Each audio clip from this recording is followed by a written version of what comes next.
আসসালামু আলাইকুম বন্ধুগণ। আমরা আজকে এক জায়গায় যাওয়ার জন্য বের হইছিলাম। তখন আর কি সাইনবোর্ডের পর প্রায় 10 মিনিটের রাস্তা, সেখানে একটা কুকুর ভ্যান গাড়ির নিচে চলে এসে ভ্যান গাড়িটা উল্টে যেয়ে সেই মালিক এবং তার মাছগুলো এবং ভ্যান গাড়ির বিভিন্নভাবে ক্ষয়ক্ষতি হয়েছে। এই সেই গাড়ির ড্রাইভার, যার কোমরের উপর গাড়ি পড়েছে এবং সে এখন দাঁড়াতেই পারছে না, বিভিন্ন ঝুঁকির ভিতরে আছে। সে পা হাত কেটে গেছে, হাত কেটে গেছে। তারপর তার গাড়িটাও ভালো নেই, দুটো চাক্কা ভেঙে গেছে, সিটটা ভেঙে গেছে।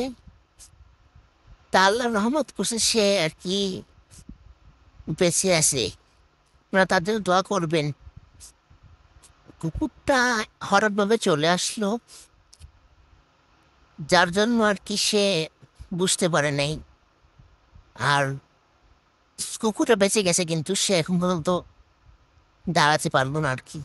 কি আর বলবো, আপনারা তো দেখতেই পাচ্ছেন, দেখেন,